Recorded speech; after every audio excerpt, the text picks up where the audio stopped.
നേരത്തെ അംസമദിന് പ്രസംഗിച്ചതില് ജിന്നുകളോട് പ്രാർത്ഥിച്ചിരുന്ന കുറച്ച് മനുഷ്യന്മാര് ജിന്നുകൾ മുസ്ലിം ആയപ്പോൾ അവർക്ക് ദുഃഖമുണ്ടായി എന്ന് പറഞ്ഞിരുന്നു. ഫൈസൽ മുസ്ലിയാർ സംസാരിച്ചപ്പോൾ ജിന്നുകളും ഔലിയാക്കളും അമ്പിയാക്കളും ആരും കേൾക്കുകയില്ല എന്നും പറഞ്ഞിരുന്നു. അതൊരു വിരോധാഭാസം അല്ല എന്നുള്ളൊരു, അതായത് മറ്റവർ കേട്ടത് കൊണ്ടാണല്ലോ അവർക്ക് ദുഃഖമുണ്ടാവുന്നത്.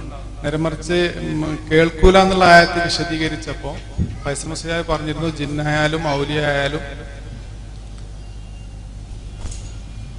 അമ്പിയാക്കളായാലും ആരും കേൾക്കുകയില്ല, കേട്ടാൽ തന്നെ ഉത്തരം തരില്ല.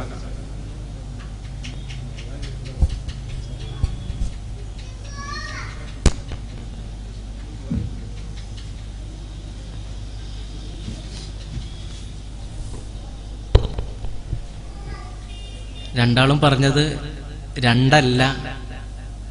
ജിന്നുകളോട് പ്രാർത്ഥിച്ചിരുന്നവരുണ്ടായിരുന്നു, ഇപ്പോഴും ജിന്നുകളോട് പ്രാർത്ഥിക്കുന്നവരുണ്ടല്ലോ. പിശാചുക്കൾ ജിന്നിന്റെ ഒരു ഇത് തന്നെയാണല്ലോ. ഇപ്പോഴും പിശാചുക്കളെ ആരാധിക്കുകയും പിശാചുക്കളോട് പ്രാർത്ഥിക്കുകയും ചെയ്യുന്നവരുണ്ട്. അവർ അവരുടെ അനുയായികൾക്ക് എന്തെങ്കിലുമൊക്കെ ചെറിയ ചെറിയ കാര്യങ്ങൾ ചെയ്തു കൊടുക്കും ചെയ്യും. എന്തിനു വേണ്ടി? എന്നും അവരെ ആ ഷിർക്കിൽ തന്നെ പിടിച്ചു നിർത്താൻ വേണ്ടി. അപ്പോ പ്രാർത്ഥിക്കും, മനുഷ്യർ പ്രാർത്ഥിക്കുന്നു, അവരത് കേൾക്കുന്നുണ്ട്, ഇതൊക്കെ ശരി തന്നെയാണ്. പക്ഷെ അത് ചെയ്യാൻ പാടുണ്ടോ ഇല്ലേ എന്നുള്ളതാണ്. അവിടെയാണ് പ്രശ്നം. അപ്പം ജീവിച്ചിരിക്കുന്ന ജിന്നുകൾ കേൾക്കുന്നു, മരിച്ചുപോയ ജിന്നുകൾ കേൾക്കുന്നില്ല. ജീവിച്ചിരിക്കുന്ന മനുഷ്യനോട് പ്രാർത്ഥിച്ചാൽ മനുഷ്യൻ പ്രാർത്ഥന കേൾക്കും, പക്ഷെ പാടുണ്ടോ? ഇല്ല. ഇതാണ്, ഇത് രണ്ടും തമ്മിൽ വ്യത്യാസമല്ല എന്ന് പറഞ്ഞു. രണ്ടാളും പറഞ്ഞത് രണ്ടല്ല, ഒന്ന് തന്നെയാണ്. അങ്ങനെയാണെങ്കിൽ ജീവിച്ചിരിക്കുന്ന ജിന്നുകൾക്ക് നമ്മൾ സഹായിക്കാൻ പറ്റുമോ?